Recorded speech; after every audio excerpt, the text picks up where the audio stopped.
ഞങ്ങൾ രണ്ടുപേരും V ഗാർഡിലും work ചെയ്തിട്ടുണ്ട്. അതല്ലെന്നുണ്ടെങ്കിൽ ഇപ്പോൾ വണ്ടർല എന്നറിയപ്പെടുന്ന അമ്യൂസ്മെന്റ് പാർക്ക് ഗ്രൂപ്പിലും വർക്ക് ചെയ്തിട്ടുണ്ട്. വണ്ടർലയിലത്തെ ഒരു വർഷത്തെ ഫുട്ഫോൾ കൊച്ചിൻ സിറ്റിയിലെ പാർക്കിൽ മാത്രം എനിക്ക് തോന്നുന്നത് 15-16 lakhs ആണ്. അപ്പോൾ ലാസ്റ്റ് 25 years ആയിട്ടുണ്ട്. അപ്പോൾ ഒരു പക്ഷേ കേരളത്തിൻ്റെ പോപ്പുലേഷനേക്കാളും കൂടുതൽ ആളുകൾ അവിടെ വന്നിട്ടുണ്ട്. പക്ഷേ ഞങ്ങൾ ഒരു ആക്സിഡന്റ് പോലും, ഒരാൾക്ക് ഒരു കൺസേൺ ഉണ്ടാക്കുന്ന ലെവലിലുള്ള ഒരു ആക്സിഡന്റ് പോലും അവിടെ ഇതുവരെ റെക്കോർഡ് ചെയ്തിട്ടില്ല.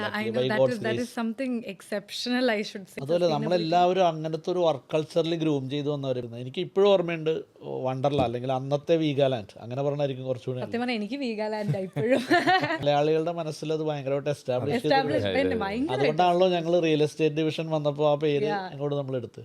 നിങ്ങളൊന്നൊന്ന് കണ്ടാൽ മതി. അതായത് കുട്ടികൾക്ക് വരെ ധൈര്യമായിട്ട് അവിടുത്തെ പൂളുകളിലേക്ക് ഇറങ്ങാം. കാരണം നമ്മുടെ ലൈഫ് ഗാർഡ്സ് അല്ലെങ്കിൽ ആ പൂളിന് ചുറ്റും നിൽക്കുന്ന നമ്മുടെ staff, security are so vigilant. മാത്രമല്ല അവിടുത്തെ റൈഡ്സ് നിങ്ങൾ ശ്രദ്ധിച്ചിട്ടുണ്ടോ? All are important rides. നിങ്ങൾക്ക് അതിൽ കയറി ധൈര്യമായിട്ട് തലകുത്തി നിന്ന് അത് എൻജോയ് ചെയ്യാൻ പറ്റുന്നുണ്ടെങ്കിൽ നമ്മൾ അത്രയും സേഫ്റ്റി കോൺഷ്യസ് ആയിട്ടാണ് ഞങ്ങൾ അന്നോട്ടെ വർക്ക് ചെയ്തത്. വെള്ളം ഇന്നും ആക്സിഡൻറ്റിൻ്റെ ഒരു സോഴ്സാണ്. അതിനേക്കാൾ റിസ്ക് ഉള്ളതാണ് ഈ മോസ്റ്റ് മോഡേൺ റൈഡ്സുകൾ. അപ്പോൾ അവിടെ നിന്നെല്ലാം നമ്മളിതുപോലെ ഒരു സാർ പറഞ്ഞ പോലെ മോട്ടിവേഷൻ ഒരു ഐറ്റം, പിന്നെ ഫോളോ അപ്പ്. നിങ്ങൾ ആളുകളുടെ പുറകെ മോട്ടിവേറ്റ് ചെയ്തിട്ട് കാര്യമില്ല, അവരത് ഉൾക്കൊണ്ട് അവരത് വർക്ക് ചെയ്യണമെന്ന് പറയണമെങ്കിൽ നിങ്ങൾ അത്രയും ഒരു ക്ലോസ് ഫോളോ അപ്പ് ആയിരിക്കും. Your foundation is your employees, and if he has such a legacy, it's because of the way he has led you, അല്ലെങ്കിൽ guided you guys into such a big company.